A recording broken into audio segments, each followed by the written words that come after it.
इसमें हम आपको बता रहे थे संधि, और संधि का जो प्रकरण है, इन संधि के प्रकरण के अंतर्गत इसमें हमने आपको अलग से एक संधि इसमें बताया था हमने कि संधि किसे कहते हैं। संधि जब दो शब्द मिलते हैं तब पहले शब्द के अंतिम वर्ण और दूसरे शब्द के पहले वर्ण में कुछ परिवर्तन हो जाता है, परिवर्तन होता है, और यह परिवर्तन जो होता है ये इसी को अर्थात परिवर्तन या मेल को ही संधि कहा जाता है, ये आपको बताया। तो इसमें इसी तरह से संधि के यहाँ पर आपको प्रकार बताए गए कि संधि कितने प्रकार की होती है। तो संधि के विषय में आपको बताया कि संधि के 3 प्रकार होते हैं। 3 प्रकारों के अंतर्गत यहाँ पर संधि बताई जाती है। एक होता है स्वर संधि, दूसरा होता है व्यंजन, और तीसरा विसर्ग संधि। इस तरह से 3 संधियों के विषय में हमने आपको बताया कि संधि 3 प्रकार की होती है, स्वर संधि, व्यंजन संधि और विसर्ग संधि।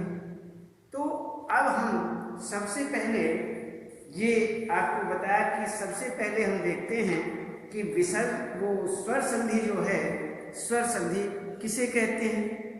अब स्वर संधि की परिभाषा की बात आई तो इसमें परिभाषा के अंतर्गत हमने इसमें बताया कि स्वर संधि की जो विशेषता है, उसकी परिभाषा है, वो आपके सामने अलग आती है।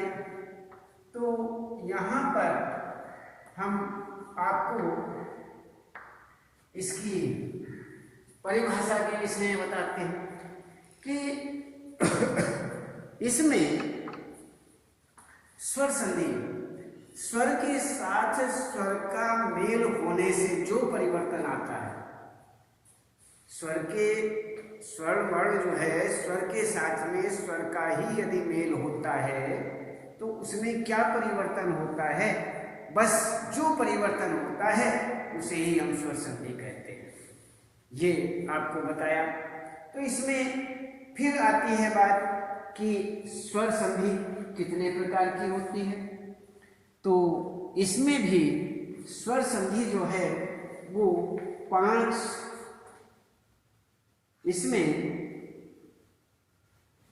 प्रकार की स्वर संधि बताई गई है।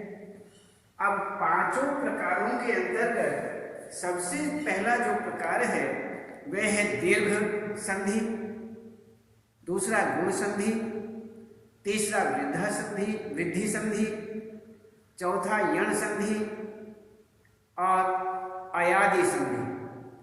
तो इसमें दीर्घ संधि, गुण संधि, वृद्धि संधि और यण संधि, तो 5 प्रकार जो हैं, 5 प्रकारों में यहाँ पर आपको संधि बताई गई है। तो सबसे पहले हमने जो स्वर संधि के 5 भेद आपको बताए, उनमें सबसे पहला जो भेद है वो दीर्घ संधि का है। दीर्घ संधि सबसे पहले भेद में आती है, और दीर्घ संधि किसे कहते हैं अब ये देखने की बात है। तो जब ए आ ई उ के बाद समान ह्रस्व या दीर्घ, समान मीन्स जैसे कि तैसे, ए के सामने ए आ जाए ह्रस्व कहते हैं, या आ जाए ए के सामने, जैसे यहाँ पर आया हुआ है, ए के सामने ए आए या आ के सामने आ जाए, ए के सामने आ और अन्य आ के सामने ए, सारे के सारे दीर्घ हो जाते हैं, बड़े हो जाते हैं। यही यहाँ पर बताया गया है। ह्रस्व जब ए आ ई उ के बाद समान ह्रस्व आए, छोटा आए या फिर दीर्घ वर्ण आ जाए, बड़ा आ जाए, तो दोनों मिलकर दीर्घ हो जाते हैं, वो बड़ा ही हो जाता है, छोटा नहीं रहता है। जैसे ये आपको हमने बताया। तो इसी प्रकार से यहाँ पर दीर्घ संधि हुई। दीर्घ संधि के आपको थोड़ा सा और भी बताते हैं। जैसे ई, इसी तरह से ई जमा ई बराबर ई, इसी तरह से आगे बताते हैं ई, ये यदि बड़े बड़े आ जाए, दोनों बड़ी ई आ जाए तो भी यहाँ पर बड़ी ही बनती है, तो भी बड़ी ही बनेगी। और यदि छोटे बड़े आ जाए, छोटी और बड़ी, तो भी यहाँ पर बड़ी ही बनेगी। और यदि बड़ी आ जाए, बड़ी और छोटी, तो भी यहाँ पर बड़ी बनेगी। तो इस प्रकार से यहाँ पर बड़ी ही बनती है। ये हुआ। अब ई के विषय में आपको बताया। अब हम ऊ के विषय में देखते हैं।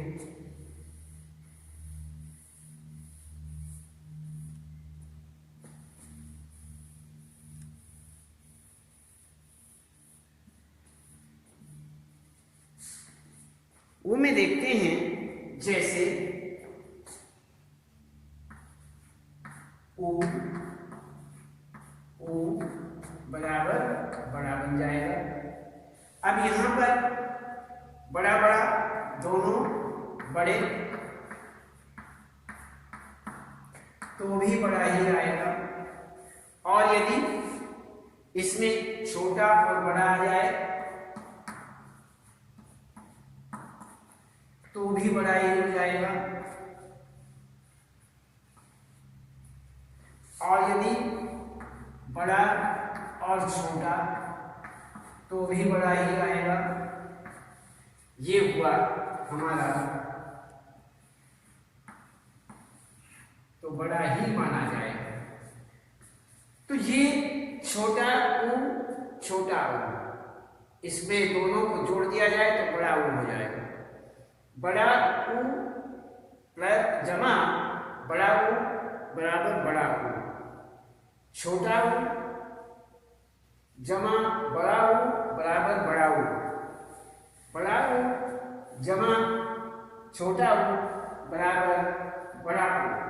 तो इस प्रकार से हम छोटा रखें या बड़ा रखें, जब ए आ ई उ के बाद समान ह्रस्व छोटा या बड़ा वर्ण आए, समान, जैसे ऊ के सामने समान है, ये ह्रस्व है, छोटा है, छोटा आ जाए या बड़ा आ जाए तो बड़ा ही बन जाता है। ये आपको दीर्घ, दीर्घ मीन्स बड़ा हो जाना, बड़ा बनना, तो इसे दीर्घ संधि कहते हैं। ये हुई हमारी दीर्घ संधि। अब हम और कुछ इसके उदाहरण देखते हैं।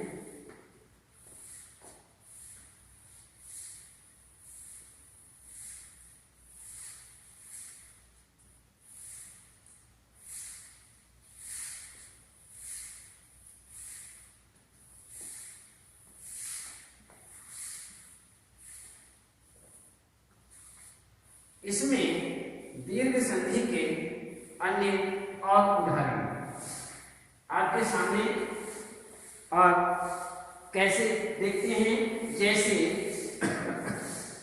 ए आ, ए जमा ए बराबर आ। हम आ के उदाहरण देखते हैं। आगे इसमें वेग, ये आया हमारा वेग जमा वेग जमा अंक, ये बनता है हमारा वेदांत, ये हमारा वेदांत बना।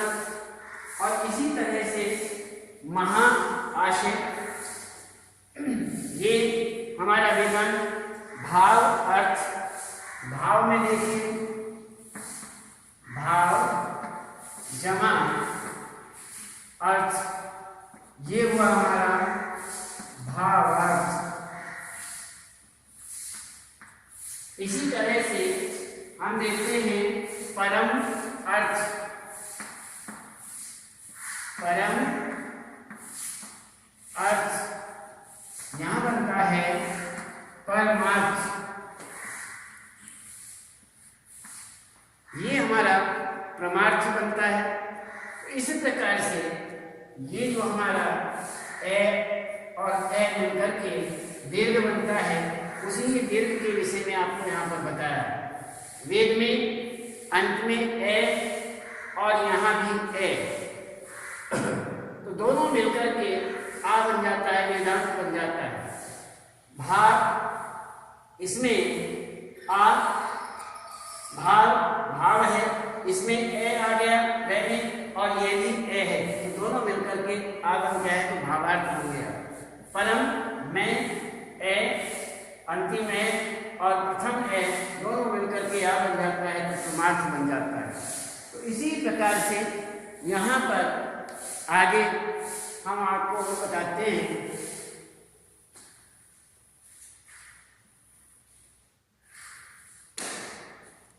इसमें अब हम आपको बताते हैं आ जमा आ बराबर दीर्घ हो गया आ, ये आ बनता है। इसमें कुछ उदाहरण देखते हैं।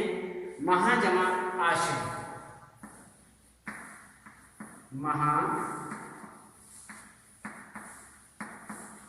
महाजमा आशय, महाशय।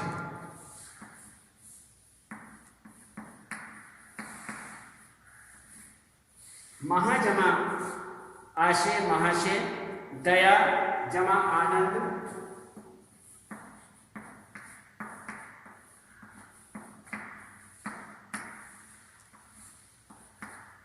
दयानंद।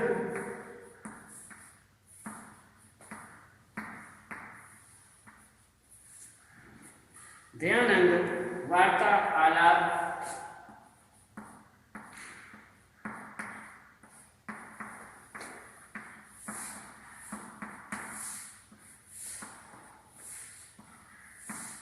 वार्तालाप, ये हुआ आपका वार्तालाप। इसी ही प्रकार से यहाँ पर ये महा आ महा आ आ आ आ आ आ, तो महा आशय, महाशय, दया आनंद, दयानंद, वार्ता आलाप, वार्तालाप। ये हुआ हमारा आ से दीर्घ बनता है आ, तो इसमें हमारा बन गया महा आ। अब आ के बाद में यदि छोटा है, छोटा और समान वर्ण बड़ा, जिसे हम दीर्घ कहते हैं, ह्रस्व और दीर्घ, तो इसमें ये हमारा दीर्घ बन जाता है। हर जगह दीर्घ बनेगा, ध्यान रखना, ये दीर्घ ही बनेगा। छोटा हो बड़ा हो, बड़ा बड़ा हो, छोटा छोटा हो, या छोटा बड़ा हो या बड़ा छोटा हो, तो दीर्घ ही बनेगा। इसके भी कुछ उदाहरण देखते हैं। हिमालय, हिम, हिमालय, हिमालय।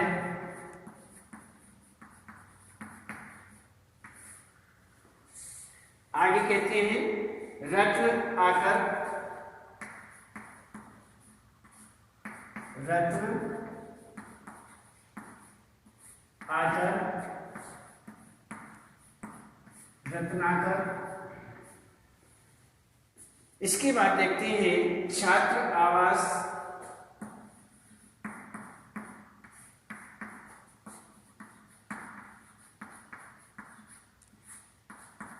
छात्रावास,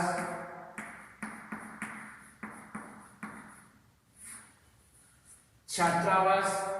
तो ये हुआ हमारा ए और आ मिलकर के दिन, ए आ हिमा, ए आ रत्ना, ए आ छात्रा।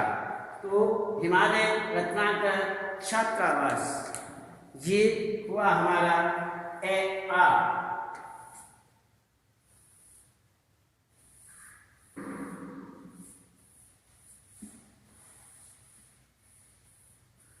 अब हम देखते हैं इसमें ए और आ, यदि पहले आ हो और बाद में आ, बाद में ए, बराबर भी आ ही बनेगा, बाद में भी आ, तो रेखा अंकित, रेखा जमा अंकित,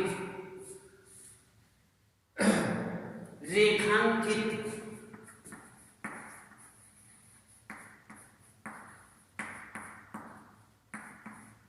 ये हुआ रेखांकित। आगे करते हैं विद्या अर्थी, विद्या विद्यार्थी बराबर विद्यार्थी,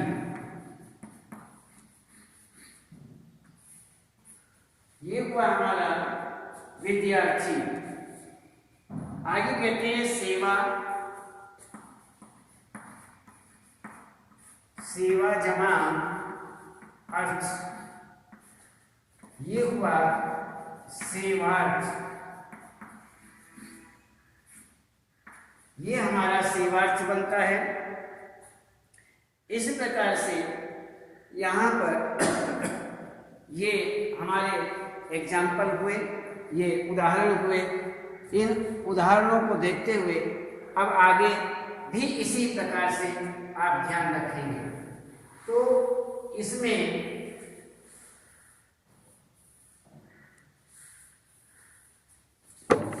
इसमें आगे इसी प्रकार के सारे उदाहरण हैं। इन उदाहरणों को आप अच्छी तरह देख लेंगे। जैसे हम आपको बता रहे हैं, जैसे ई का उदाहरण है, ई छोटी ई जमा छोटी ई बनकर के बराबर होता है बड़ी ई। रवि जमा इंद्र रविंद्र, अभि जमा इष्ट अभीष्ट, कवि जमा इच्छा कविच्छा, बड़ी बड़ी ई बराबर बड़ी ई। यदि दोनों ई बड़ी ई ही आए तो भी यहाँ पर बड़ी ही बनता है, अर्थात दीर्घ हो जाता है। इस दीर्घ के अंतर्गत जैसे रजनी रजनी ईश, रजनी जमा ईश रजनीश। उसके बाद जैसे इसमें आता है नारी जमा ईश्वर नारीश्वर, लक्ष्मी जमा ईश लक्ष्मीश। अब यदि हम छोटी ई जमा बड़ी ई दोनों के विषय में बात करें तो यहाँ पर फिर यही बताया जाता है कि ये भी बड़ी ई हो जाता है। जैसे इसमें छोटी और बड़ी मिलकर के भी बड़ी होता है। तो इसमें जैसे रवि छोटी, अच्छा बड़ी आपको बता दिया, छोटी और बड़ी। जैसे कपि जमा ईश कपीश, गिरी जमा ईश गिरीश, मुनि जमा ईश्वर मुनीश्वर। और यदि बड़ी जमा छोटी, बड़ी पहले आ जाए छोटी बाद में आए तो भी बड़ी हो जाता है। तो इसमें जैसे नारी इच्छा, नारी इच्छा, शचीन्द्र सचीन्द्र, नारी इष्ट नारीष्ट, इसी प्रकार से ऊ के विषय में है, छोटे छोटे ऊ दोनों आ जाए, छोटा ऊ जमा छोटा ऊ बराबर बड़ा ऊ, भानु जमा उदय भानुदय, लघु जमा उपदेश लघुपदेश, सुजमा उक्ति सूक्ति, और बड़ा बड़ा जैसे भू ऊर्ध्व भूर्ध्व, भू ऊर्जा भूर्जा, वधु ऊर्जा वधूर्जा, छोटा ऊ और बड़ा ऊ मिलकर भी बड़ा ही बनता है, लघु ऊर्मी लघुर्मी, साधु ऊर्जा साधुर्जा, मधु उष्मा मधुष्मा। इसी प्रकार से बड़ा ऊ और जमा छोटा ऊ मिलकर के बड़ा ऊ बनता है, जैसे वधु जमा उल्लेख वधूल्लेख, वधु जमा उत्सव वधुत्सव, भू जमा उद्धार भूद्धार। इस प्रकार से यहाँ पर आपका ये हुआ दीर्घ। दीर्घ के अंतर्गत यहाँ पर इस प्रकार से ये बताया गया। अब हम देखते हैं यहाँ पर दीर्घ के बाद में गुण संधि।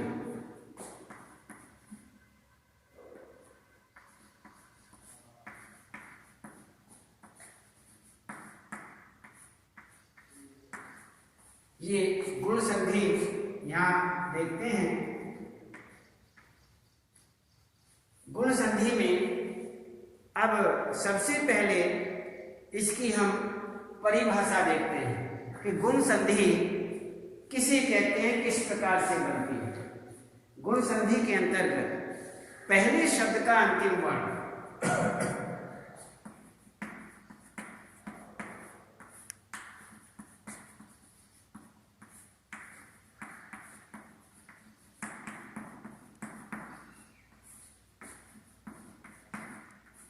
पहले शब्द का अंतिम वर्ण ए,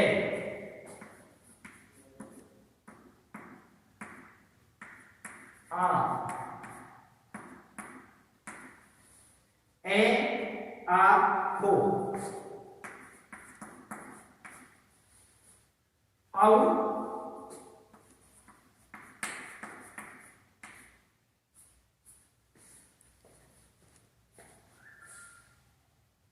और दूसरे शब्द का पहला वर्ण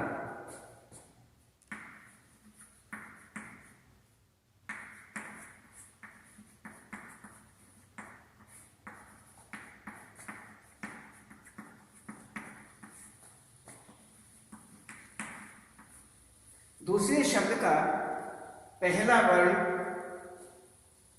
ई, ई,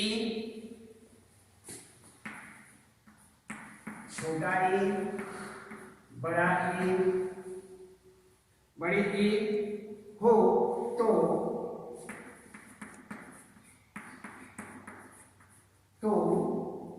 ए,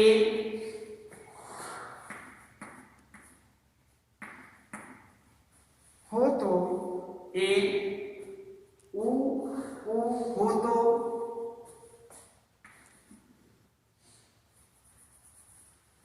ए,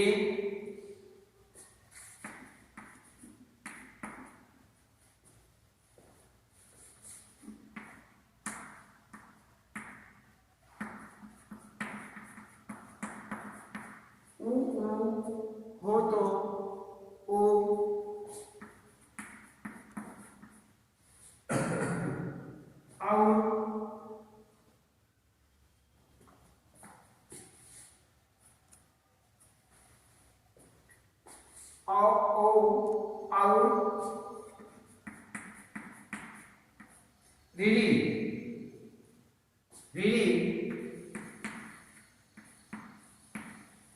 रीढ़ी हो तो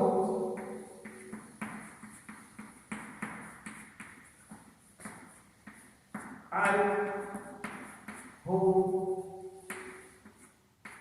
जाता है।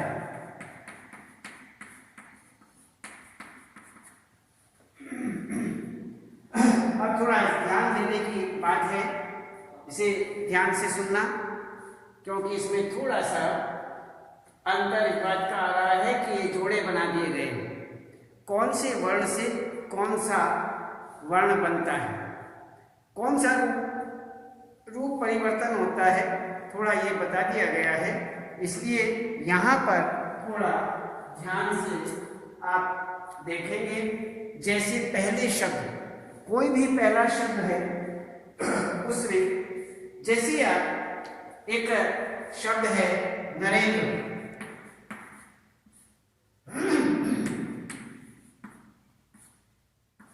इसको ही ले लीजिए। इसमें नर जमा इंद्र, नर जमा इंद्र, ये बनता है। अब हम देखते हैं पहले शब्द का अंतिम वर्ण। पहला शब्द ये है हमारा, दो शब्द हुए, जमा से पहला और एक दूसरा, दो शब्द होते हैं। दो संधि में दो, पहला पद दूसरा पद, अर्थात पहला शब्द दूसरा शब्द। जमा से एक पहला है, एक बाद का है। तो यहां पहले वाली बात करते हैं, पहले शब्द का अंतिम वर्ण। पहला शब्द ये हुआ, और इस शब्द में दूसरा नर शब्द है, तो रे का अंतिम वर्ण क्या हुआ, अंतिम वर्ण देखना है। अंतिम वर्ण है ए, ये ए अंतिम वर्ण और जमा। अब अंतिम वर्ण ए हो या आ हो, ये लिखा हुआ है साफ कि पहले शब्द का अंतिम वर्ण ए आ, इन दोनों में से कोई सा भी क्यों न हो। और दूसरे शब्द का, ये दूसरा शब्द हुआ, दूसरे शब्द का पहला वर्ण, जो पहला वर्ण है, जैसे इंद्र है, इंद्र में पहला वर्ण कौन सा हुआ, ई। कौन सा ई, छोटा ई। पहला वर्ण ई, बड़ी ई, छोटी ई हो या बड़ी ई हो तो क्या हो जाता है, ए हो जाता है। ध्यान रखना, ए हो जाता है। अब केवल हम इतना ही बताते हैं। अब यहां पहला शब्द जो है उसका अंतिम वर्ण ए, दूसरे शब्द का पहला वर्ण ई, बराबर क्या बनता है ये बता दिया हमने।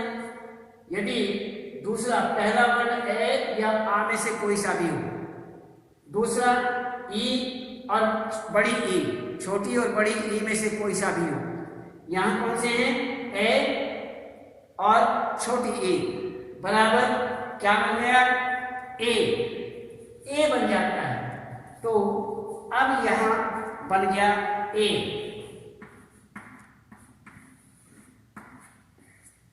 अब ध्यान से सुनने की बात है, इन्हें याद करने की है, इन्हें याद कर लेंगे और ध्यान रखेंगे कि इसमें कोई भी गलती नहीं होनी चाहिए। तो ये हुआ हमारा गुण संधि। अब इसमें हम आपको गुण संधि के विषय में बता रहे हैं। इस प्रकार से ये आपका जोड़ा हुआ, इसमें हम आपको और कल बताएंगे। और आज इसमें ये सोचने की बात है, इस बात का विशेष रूप से ध्यान रखें। और यदि इसमें अन्य और आगे बताएंगे। और आज केवल इतना ही। उसके बाद इसमें पहले शब्द का अंतिम वर्ण ए आ हो और दूसरे शब्द का पहला वर्ण ई हो तो क्या बन जाता है, ए बन जाता है। और इसमें फिर हम आगे बताएंगे।